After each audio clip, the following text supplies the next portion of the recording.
এদিকে আমাদের পিচ্চি বাচ্চাটিকে দেখানো হয় যে কিনা পুরো ঘর অগোছালো করে রেখেছিল তার টয় দিয়ে। আর ইয়ঞ্জি তার জন্য এবং ছোট বাচ্চাটির জন্য খাবার তৈরি করছিল, সাথে তার ইন্টারভিউয়ের জন্য খাবার তৈরি করছিল। আপনারা ভাবছেন ইন্টারভিউর জন্য সে খাবার কেন তৈরি করছে? সে খাবার ডেভেলপমেন্ট নিয়েই কাজ করবে, যার কারণে নতুন নতুন রেসিপি আবিষ্কার করার চেষ্টা করছিল। তারপর সে বাচ্চাটিকে খাবার খাওয়ানোর চেষ্টা করে, কিন্তু বাচ্চাটি খাবার খেতেই চাচ্ছিল না। তখন সে তাকে বলে যে আমি খাবারগুলো অনেক কষ্ট করে তৈরি করেছি। এক বাইট বাচ্চাটি খেলেও পরের বাইট সে ফেলে দেয়। তার বান্ধবী তার সাথে দেখা করার জন্য আসে। ইয়ঞ্জি তার বান্ধবীর সাথে কথা বলে। তার বান্ধবী তাকে বলে, তোমরা নিজেদের কি অবস্থা করে রেখেছো? দেখে মনে হচ্ছে তোমরা পুরো চিড়িয়াখানায় রয়েছো। তখন তার বান্ধবী তাকে বলে, চলো আমি তোমার হেয়ার ওয়াশ করে দেই, এতে তোমার কিছুটা আরাম ফিল হতে পারে। ইয়ঞ্জির বান্ধবী তাকে হেয়ার ওয়াশ করে দিচ্ছিল, আর পিচ্চি বাচ্চাটি তার মতো করে সময় কাটাচ্ছিল বাথটবে। সে নিজেকে নিজে গোসল করানোর চেষ্টা করছিল। তখন তারা বান্ধবীরা মিলে গল্প করে কিভাবে তারা কি করবে। যখন তারা গল্পে বিজি ছিল তখন পিচ্চি বাচ্চাটি পটি করে দেয়, কিন্তু এর খেয়াল তাদের দুইজনের মধ্যে একজনেরও ছিল না। তারা মূলত তাদের জব নিয়ে কথা বলছিল, কিভাবে তারা জবটি পেতে পারে। বাচ্চার কান্নার আওয়াজ শুনে তারা যখন তাকায় তখন দেখতে পায় যে বাথটবের মধ্যেই বাচ্চা পটি করে দিয়েছে। কিছুক্ষণ পর ইয়ঞ্চির বান্ধবী অনেক বেশি ক্লান্ত হয়ে পড়ে, যার কারণে সে সোফায় শুয়ে পড়ে। সোফায়ও অনেকগুলো টয় ছিল। ইয়ঞ্চির বান্ধবী তাকে বলে কিভাবে সে সবকিছু ম্যানেজ করবে। তার দ্বারা কি সবকিছু ম্যানেজ করা সম্ভব হবে? সে বলে, কি করব বলো, পিচ্চি বাচ্চা, তাকে ম্যানেজ না করে কোথায় যাব? এছাড়া তো আমার কাছে কোনো রাস্তাও নেই, তাই না? যেইভাবেই হোক তাকে আমাকে লালন পালন করতেই হবে। সিন পরিবর্তন হয় তাইওনের কাছে। সে তার বাসাকে সুন্দর করে ডিজাইন করাচ্ছিল। তার বাসার কাজ চলছিল আর সে বাসার কাজগুলো দেখছিল। মিস্ত্রিদের সে ঠিকঠাকভাবে কাজগুলো বুঝিয়ে দিচ্ছিল। সিন কাট করে আমাদের অন্য একটি ক্যারেক্টারকে দেখানো হয়। এটা আমাদের অন্য একটি লিড ক্যারেক্টার, যার নাম হচ্ছে জিয়নসু। জিয়নসু আসলে খাবার ডেভেলপমেন্ট নিয়েই কাজ করে। সে তার নতুন রেসিপি তৈরি করছিল। রেসিপিটি তৈরি করা শেষ হলে সে তার বন্ধুর সাথে কথা বলে। তার বন্ধু বলে, তোমার প্রত্যেকটি রেসিপি অনেক বেশি সুন্দর হয়। এখানে আমরা জানতে পারি যে সে একটি কোম্পানির সিইও ছিল। তার কাছে অনেকগুলো লিস্ট আসে যেগুলো নতুন এমপ্লয়ের ছিল। নতুনদের মধ্যে জিয়নসুর নাম দেখে তার কিছুটা মেমোরি পেছনে চলে যায়। এখানে আমাদের তাকে দেখে মনে হচ্ছিল হয়তো তার আর জিয়নসুর মধ্যে কোনো না কোনো রিলেশন ছিল পূর্বে। এদিকে তাইয়ুন তার বাসার জন্য নতুন নতুন জিনিসপত্র অর্ডার করছিল। এদিকে আজ আমাদের নায়িকার ইন্টারভিউ, তাই সে তৈরি হচ্ছিল। তখন তাইয়ুনের চোখে ওই চকলেটগুলো পড়ে, যেগুলো সে তার ভাইয়ের ছেলেকে খেতে দিয়েছিল। পিচ্চি বাচ্চাটির কথা তার বারবার মনে পড়ছিল। তার সাথে কাটানো সময়গুলো সে বলতেই পারছিল না। এদিকে আমাদের নায়িকাকে দেখানো হয় যে কিনা তার বোনের ছেলেকে সুন্দরভাবে খাবার খাওয়াচ্ছিল। তখনই তার বান্ধবী তাকে কল করে জানায় সে তার বাসায় আসতে পারবে না, আর তার বোনের ছেলেকেও রাখতে পারবে না। তার একটি আর্জেন্ট মিটিং রয়েছে। তারপর সে অনেকগুলো লোকেদের সাথে কথা বলে যে তার বোনের ছেলেটিকে ৩ ঘন্টার জন্য কি কেউ রাখতে পারবে? কিন্তু কেউই তার বোনের ছেলেটিকে ৩ ঘন্টার জন্য রাখতে রাজি হয় না। পিচ্চি বাচ্চাটিকে কেউ যখন রাখতে রাজি হচ্ছিল না, তখন তার তাইয়ুনের কথা মনে পড়ে। সে বলে, আমি বাচ্চাটিকে রেখে আসছি। এই কথা শুনে তাইয়ুন মনে মনে ভাবে সে যদি জঙ্গলে রেখে আসে তাহলে বাচ্চাটির কি হবে? বাচ্চাটিকে যদি কোনো পশু খেয়ে ফেলে বা কোনো কিছু হয়ে যায়? তারপর সে তার ভাইয়ের বাসায় তাড়াতাড়ি করে চলে আসে। তখন আমাদের নায়িকা বলতে শুরু করে, শুধু ৩ ঘন্টা। তখন সে বলে, তুমি কি চাচ্ছ ৩ ঘন্টা আমি দারোয়ানের মতো তার দেখাশোনা করব? তখন সে বলে, কি বলছো? দারোয়ানের মতো দেখাশোনা হতে যাবে কেন? তোমার সাথে তো তার অনেক ভালো সম্পর্ক, তাই না? বাচ্চাটি তোমাকে অনেক পছন্দ করে। দেখো না, বাচ্চাটি তোমার প্যান্ট ধরে বসে আছে।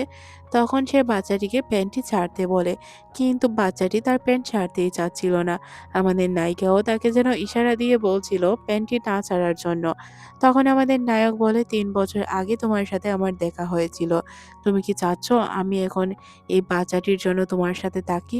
তখন সে বলে, না, এই ধরনের কোনো কথা তো আমি আপনাকে বলিনি। আমি শুধু বলেছি যে আমি চাই ২ জন মিলে যদি আমরা এই বাচ্চা বাচ্চাটির দেখাশোনা করি তাহলে অনেক ভালো হয়। এটা তো আপনার ভাইয়ের বাচ্চা, তাই না? সে বলে যে, "আমি আমার ভাইকেই তো ভাই বলে মানি না। আমার তো তার সাথে কোনো সম্পর্কই নেই। তাহলে কিভাবে আমি এই বাচ্চাটির দেখাশোনা করব?" কিন্তু আমাদের নায়িকা বারবারই তাকে বলছিল যে বাচ্চাটির দেখাশোনা করার জন্য। তাইয়ুন কোনোভাবেই বাচ্চাটিকে রাখার জন্য রাজি হচ্ছিল না। সে যখন ঘরের দিকে তাকায় তখন সে এই অগোছালো ঘর দেখে তার অনেক খারাপ লাগে। কারণ সে অগোছালো কোনো কিছুই পছন্দ করত না। আমাদের নায়িকা ইমোশনাল হয়ে কান্না করতে শুরু করে। নায়ক ভালোভাবেই বুঝতে পারে যে নায়িকা ইমোশনাল ছিল না। সে শুধু নাটক করছিল। এক পর্যায়ে সে রাজি হয়ে যায় তাকে ডাকার জন্য। তাদের ওই প্রথম দিনের কথা মনে পড়ে যায়, যেদিন সে তার লাইটটি ভেঙেছিল। এর জন্য সে তার কাছে ক্ষমা চায়। আর সে তখন তাকে বলে, "আচ্ছা, তুমি এক কাজ করো, তাকে কোনো চকলেট দিও না।" এই কথা বলে সে তার ইন্টারভিউ এর জন্য চলে যায়। আর এদিকে আমাদের নায়ক পুরো ঘর পরিষ্কার-পরিচ্ছন্ন করে রাখে। কারণ তার পরিষ্কার-পরিচ্ছন্ন ছাড়া কোনো কিছুই ভালো লাগতো না। সে তার ভাইয়ের রুমে যায় আর তাদের পিকচারগুলো দেখতে শুরু করে। তখনই অফিস থেকে তার কাছে কল আসে যে তাকে কিছু ডকুমেন্ট সাবমিট করতে হবে। তখন সে মনে মনে ভাবে এই পিচ্চি বাচ্চাকে রেখে কিভাবে যাবে। তাই সে বাচ্চাটিকে নিয়ে তার বাসায় রওনা দেয়। এদিকে আমাদের নায়িকাকে দেখানো হয় যে কিনা ইন্টারভিউ এর জন্য বসেছিল আর বারবার বাচ্চার পিকচারটা দেখছিল। আর মনে মনে ভাবছিল বাচ্চাটি যাতে সুস্থ থাকে, এটাই তার জন্য অনেক কিছু। এদিকে তাইয়ুন বাচ্চাটিকে নিয়ে তার বাসায় চলে আসে। বাসায় আসার পর সে বাচ্চাটিকে কোথায় রাখবে চিন্তা করে পায় না। কারণ বাচ্চাটি অনেক দুষ্টু ছিল, সবকিছু নষ্ট করে ফেলবে। তাই সে একটি বক্সের উপর বাচ্চাটিকে বসিয়ে দেয় আর দুষ্টুমি না করার জন্য, কিন্তু বাচ্চাটি উল্টো তাকে থাপ্পড় মেরে বসে। সে মনে মনে চিন্তা করে বাচ্চাটিকে কি খাবার দিবে। তার বাসায় বাচ্চাদের কোনো খাবার ছিল না। গুগল সার্চ করার পর সে জানতে পারে যে কোনো খাবারই সে বাচ্চাকে দিতে পারবে না যেগুলো তার ঘরে আছে। শুধু ফ্রেঞ্চ ফ্রাই সে কিছুটা পরিমাণ তাকে দিতে পারবে। এটা হয়তো তার পেটে হজম হতেও পারে। সে বাচ্চার জন্য খাবারগুলো নিয়ে যায় আর বলে যে ফ্রেঞ্চ ফ্রাই যেহেতু খেতে পারবে তাই তাকে দেওয়া উচিত। বাচ্চাটি বার্গারটা পর্যন্ত আকর্ষণ ফিল করে খেতে শুরু করে। যখন সে দেখতে পায় বাচ্চাটি ফ্রেঞ্চ ফ্রাই পছন্দ করছিল আর সাথে সে সসটাও অনেক বেশি পছন্দ করছিল, তখন সে মনে মনে চিন্তা করে এটাই সুযোগ তার কাজগুলো কমপ্লিট করার। তাই সে কাজগুলো কমপ্লিট করার জন্য ল্যাপটপের কাছে চলে যায়। তার মতো করে কাজ করছিল আর বাচ্চাটি বাচ্চাটির মতো করেই খাবার খাচ্ছিল। এদিকে সিন পরিবর্তন হয় নায়িকার কাছে, যে কিনা তার ইন্টারভিউ দিচ্ছিল। ইন্টারভিউয়ের মধ্যে তাকে প্রশ্ন করা হয় সে কেন এখানে জব করতে চায়। তখন সে বলে ছোটবেলা থেকেই তার রান্না করার অনেক ইচ্ছা।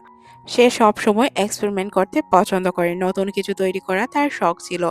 লাস্ট বার যখন সে জবটি পায়নি তখন তার বোন তাকে অনেক মজাদার একটি পুডিং তৈরি করে খাইয়েছিল, যেটা সে এখনো মিস করে। এদিকে আমাদের নায়ককে দেখানো হয় যার কাজ কমপ্লিট ছিল। তখন সে দেখতে পায় আমাদের পিচ্চি বাচ্চাটি তার রুম একদম নষ্ট করে দিয়েছে। রুমের মধ্যে সস, তারপর দুধ সবকিছু ফেলে দিয়েছে। সাথে বাচ্চাটির অবস্থাও খুবই খারাপ ছিল। তার নাকে মুখে পুরো জায়গায় শুধু সসই ছিল। রুমের এই অবস্থা দেখে তাইয়ুন তো কান্না করে দেয়। তাইয়ুনের কান্না দেখে পিচ্চি বাচ্চাটিও কান্না করে দেয়। পিচ্চি বাচ্চার কান্না দেখে তাইয়ুন মনে মনে বলে যে তোর কি কান্না করার কারণ রে ভাই? কান্না করার কথা আমার। তুই আমার পুরো রুমটি ধ্বংস করে দিয়েছিস। তখন সে পিছন ফিরে তাকিয়ে দেখে বাচ্চাটি বটিও করে দিয়েছে। এখন সে কি করবে? বাচ্চাটিকে নিয়ে সে তার খালার কাছে যাওয়ার জন্য প্রস্তুত হয়। সে বারবার তাকে কল করছিল। সে যেহেতু ইন্টারভিউ ছিল সে কল রিসিভ করতে পারে না। বাচ্চাটি বারবার শুধু তার ফোন চাচ্ছিল। ফোনটি এক পর্যায়ে রাস্তায় পড়ে যায় আর গাড়ি ফোনের উপর দিয়ে চলে যায়, যার কারণে তার ফোনটিও নষ্ট হয়ে যায়। এদিকে আমাদের নায়িকাকে দেখানো হয় ইন্টারভিউ শেষ করে সে নিচে আসে। নিচে আসার পর সে দেখতে পায় একটি বাচ্চা এখানে সবকিছু অগোছালো করে রেখেছে আর সবাই এখানে ভিড় করে দাঁড়িয়ে আছে। যখন সে বাচ্চাটিকে দেখতে যায় তখন সে দেখতে পায় বাচ্চাটি অন্য কেউ না, বাচ্চা হজু ছিল। হজুকে দেখে সে তো অবাক হয়ে যায় আর তাইয়ুনকে খুঁজতে শুরু করে। তখনই আমাদের তাইয়ুনকে দেখানো হয়। তাইয়ুন মনে মনে ভাবে আমি কেন একা কষ্ট করব, তুমিও কষ্ট করো। তারপর সে তাকে ডার্লিং বলে এখান থেকে নিয়ে চলে যায়। এখানে আমাদের নায়িকা তাকে মারতে শুরু করে আর বলে আমাকে ডার্লিং বলার কারণ কি? তাইয়ুন যখন দেখতে পায় আমাদের নায়িকার হাতে কোনো ব্যান্ডেজ নেই তখন সে তাকে বলে তার মানে তুমি সুস্থ। তখন সে বলে আচ্ছা, আমি কি ব্যান্ডেড নিয়ে ইন্টারভিউ দিতে যাব? তখন সে বলে আমি কি বলেছি তখন সে তাকে জানায় যে, "আচ্ছা, এখন থেকে আমাদের রাস্তা আলাদা। তুমি আর কখনোই আমাকে নক করবে না বাচ্চা সামলানোর জন্য।" তখনই আমরা দেখতে পাই বাচ্চাটি আবারও পটি করে দেয়। বাচ্চার পটির কথা শুনে সে এখান থেকে পালানোর চেষ্টা করে। তাইয়ুন পালানোর চেষ্টা করছিল আর আমাদের নায়িকা ড্রাইভার খোঁজার চেষ্টা করছিল। তখন সে তাকে বলে, "টয়টি ধরো। তুমি তো তার আঙ্কেল হও, তাই না? তুমি আমাকে সাহায্য করবে না?" তখন সে বলে, "আমি বারবার বলেছি আমি তার আঙ্কেল হই না।" তাদের এই ঝগড়ার মধ্যে ছোট বাচ্চাটি কোথাও চলে যায়। অজু কোথায় গিয়েছিল তারা খুঁজে পাচ্ছিল না। তখন তারা দেখতে পায় বাচ্চাটি পানি দিয়ে খেলছিল। পানির মধ্যে কেউই যেতে চায় না বাচ্চাকে আনার জন্য। তারপর তারা দুইজনই এক পর্যায়ে বাচ্চাটিকে আনার জন্য পানির মধ্যে চলে যায়। বাচ্চাটিকে আনার পর তারা তাদের দুইজনের রাস্তা আলাদা করে এখান থেকে চলে যায়। তারপর ইউজিন বাসায় আসে। অজুকে যখন সে গোসল করাচ্ছিল আর বলছিল, "তোমার আঙ্কেল কেমন লোক রে ভাই? সে তোমাকে কিছুক্ষণ সহ্য করতে পারেনি? তোমাকে কি খাবার খাইয়েছে যে তুমি বারবার পটি করছো?" আচ্ছা, এসব বাদ দাও। ও, তুমি ফিশ ধরেছো? রাখো তোমার ফিশ। সিন পরিবর্তন হয়। আমাদের তাইয়ুনকে দেখানো হয় যে কিনা নিজের রুম পরিষ্কার করে নিজের মতো করে শুয়েছিল আর বলছিল বাচ্চা ছাড়া পরিবেশ কতটাই শান্ত। পরদিন সকালে উঠে সে জগিং করে আর একটি নতুন ফোন কেনার জন্য সে দোকানে চলে যায়। ফোন কিনে সে অনেক বেশি খুশি হয়। ফোন কেনার পর সে দেখতে পায় কন্ট্রাক্টর তাকে টেক্সট করেছে তার বাসার অবস্থা খুবই খারাপ। বাসায় এসে দেখতে পায় আসলেই তার বাসা ঠিক করতে আরও ১ থেকে ২ মাস সময় লাগবে। কন্ট্রাক্টরকে যখন সে জিজ্ঞাসা করে সে আগে কেন বলেনি, তখন কন্ট্রাক্টর তাকে বলে, "আপনি তো কলই রিসিভ করেননি। আপনার ফোন তো বন্ধ দেখাচ্ছিল। তাহলে কিভাবে আমি কি করব আপনি বলেন?" তখন সে মনে মনে চিন্তা করে ১ থেকে ২ মাস সে কোথায় থাকবে? তাছাড়াও তার জিনিসপত্র আসতে শুরু করেছিল। যেহেতু জিনিসপত্র বাসায় অলরেডি আসতে শুরু করেছিল, এইগুলো তার পানিতেই রাখতে হয়। তখন সে মনে মনে ভাবে, এইগুলো যদি সে পানিতে রাখে তাহলে তার জিনিসপত্রগুলো নষ্ট হয়ে যাবে। সে কত স্বপ্ন নিয়ে সবকিছু সাজিয়েছিল। জিনিসপত্রগুলো টানতে টানতে তার স্টুডিওর দিকে নিয়ে যায়। আর মনে মনে ভাবে সবকিছু এই বাচ্চাটির জন্য হয়েছে। যদি এই বাচ্চাটিকে রাখতে না হতো তাহলে তার এই দুর্ঘটনাগুলো ঘটতো না। তারপর সে অনেকগুলো বাসা খুঁজতে শুরু করে। কিন্তু কোথাও কোনো বাসা সে খুঁজে পায় না। এক পর্যায়ে সে সিদ্ধান্ত নেয় যে সে এখান থেকে চলে যাবে। কিন্তু সে কোথায় যাবে? এদিকে আমাদের জিয়নসুকে দেখানো হয় যে কিনা চুপচাপ রুমে ঘুমাচ্ছিল। তখন নিচ থেকে সে কিছু চিৎকার চেঁচামেচির আওয়াজ শুনতে পায়। চিৎকার চেঁচামেচির আওয়াজ বলতে আমি আপনাদেরকে বলে রাখি, নিচে যখন ট্রাক আসছিল তখন একটি জায়গায় শুকনো মরিচ নাড়া ছিল। ওই শুকনো মরিচের ওপর দিয়ে গাড়ি চলে যায়। তখনই এখানে শুকনো মরিচের মালিক এসে চিৎকার চেঁচামেচি করতে শুরু করে।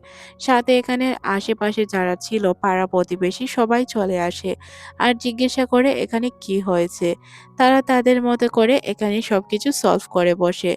এখানে অন্য একটি মহিলা আসে যে কিনা তার হাসবেন্ডকে দেখে বলে তাড়াতাড়ি কাজে যাওয়ার জন্য। তখনই এখানে আমাদের নায়িকা চলে আসে আর লোকেদের জিজ্ঞাসা করে জিনিসপত্রগুলো কোথায় নিয়ে যাওয়া হচ্ছে। বাসার নাম্বার বলার সাথে সাথে সে বলে, "আমার ফ্ল্যাটে কেন যাচ্ছেন?" তখনই আমরা এখানে আমাদের তাইয়ুনকে দেখতে পাই। তাইয়ুনকে দেখে সে জিজ্ঞাসা করে, "তুমি এখানে কি করছো?" তাইয়ুন বলে, "তুমিই তো বলেছিলে যে বাচ্চাটির দেখাশোনা করতে তোমাকে যাতে সাহায্য করি।" তখন সে বলে, "সত্যিই কি তুমি আমাকে বাচ্চা লালন-পালন করতে সাহায্য করবে?" তখন সে বলে, "হ্যাঁ, সত্যি না হলে কি আমি এখানে আসতাম?" তখন সে তাকে জানায় যে সে যেহেতু বাচ্চাটির সাথে ঐদিন ৩ ঘন্টা সময় ছিল, ওই সময়টিতে তার অনেক ক্ষতি হয়েছে। ওই ক্ষতিপূরণগুলো তাকে দিতে হবে। এটা শুনে আমাদের নায়িকা বলে যে, "আমি এতগুলো টাকা কোথা থেকে দিব? আমার কাছে তো কোনো টাকা নেই, জব নেই, কিছুই নেই।" তায়ন বলে, "ক্ষতি যখন হয়েছে ক্ষতিপূরণ তো দিতে হবে।" এদিকে আমাদের পিচ্চি বাচ্চাটিকে দেখানো হয় যে কিনা তার আঙ্কেল এবং আন্টির সাথে অনেক বেশি খুশি ছিল। যখন থেকে তায়ন এখানে এসেছে তখন থেকেই তাকে অনেক হাসি খুশি মনে হচ্ছিল। ওইদিন তায়ুন যখন পিচ্চি বাচ্চাটির সাথে ছিল, বাচ্চাটি তার যে ক্ষতিগুলো করেছে ওইগুলো সে সুন্দর করে ভিডিও করে রেখেছিল। আজ সে এনে তাকে দেখায় আর বলে যে এগুলোর ক্ষতিপূরণ তাকে দিতে হবে। কিন্তু আমাদের নায়িকা এতগুলো টাকা কোথা থেকে দিবে? তখন হুট করে আমাদের নায়িকার মাথায় আসে যে একটি ছেলে তার বাসায় থাকবে। এতে তো অনেক প্রবলেম হতে পারে। তাই সে বলে, "তুমি একটি ছেলে, আমি একজন মেয়ে, কিভাবে এক বাসায় থাকতে পারি?" তখন তাইয়ুন বলে, "তুমি কি আমাকে ছেলে হিসাবে দেখো? আমি তো তোমাকে মেয়ে হিসাবে দেখি না। আমি শুধু এখানে তোমাকে অজুর আন্টি হিসাবে দেখি।" তখন সে অবাক হয় আর বলে, "না, তুমি এই বাসায় থাকতে পারবে না।" তখন এখানে তাইয়ুন বলে যে এটা অজুর বাসা। তাই আমি অজুকেই জিজ্ঞাসা করব, আমি কি এখানে থাকতে পারি? অজু তখন স্মাইল করতে শুরু করে, তাই সে এখানে থেকে যায়। আমাদের নায়িকা যেহেতু অনেক টায়ার্ড ছিল, তাই সে ঘুমিয়ে পড়ে। ঘুম থেকে ওঠার পর সে সবকিছু অনেক ক্লিন দেখতে পায়। তারপর সে দেখে তাইয়ুন অজুর জন্য সবকিছু রান্না করে রেখেছে। তখন সে তাকে জিজ্ঞাসা করে রান্নাগুলো কি দিয়ে করেছে আর সে কি খাবার দিচ্ছে অজুকে। তখন তাইউন তাকে জানায় যে অজুর জন্য সে প্রত্যেকটি জিনিস সুন্দর করে রান্না করে রেখেছে আর তার জন্য সে রান্না করেছে। তারপর যখন সে ওয়াশরুমের দিকে যায় তখন সে দেখতে পায় ওয়াশরুমও অনেক ক্লিন ছিল। বাহিরে তাকিয়ে দেখতে পায় যে অজুর সাথে তাইউন অনেক ভালোভাবে খেলছে। এটা দেখে সে অনেক বেশি খুশি হয় আর মনে মনে ভাবে যাক ভালোই হয়েছে। তারপর সে আবার ভাবে যে ইমপ্রেস হওয়া যাবে না।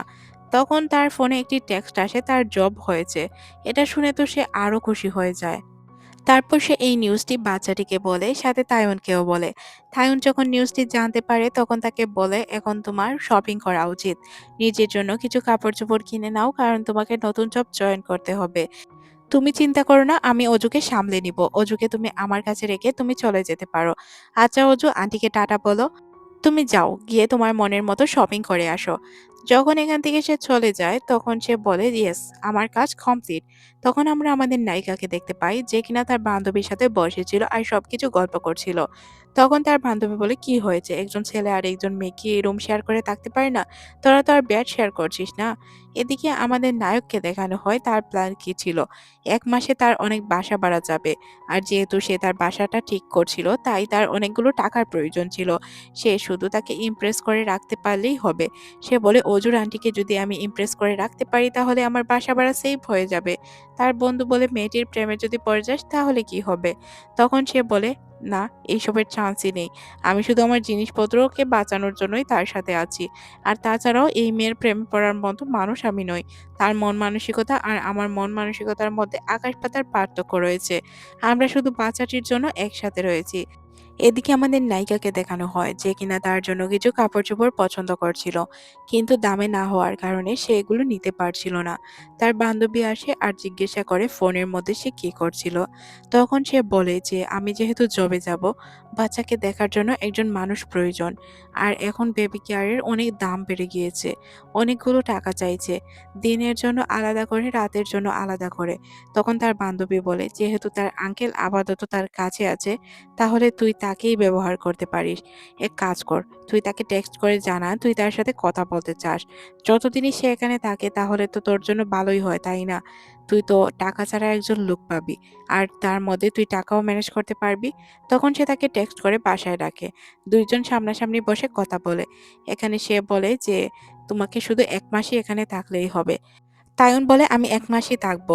তখন আমাদের নায়িকা বলে যে, আচ্ছা ১ মাসের থেকে যাতে ১ দিনও বেশি না হয়। তবে গ্যাস বিল, কারেন্ট বিল অর্ধেক, অর্ধেক দিতে হবে। এখানে তাইয়ুন রাজি হয়ে যায় খুব তাড়াতাড়ি। কারণ এটা তার জন্য ইজি ছিল।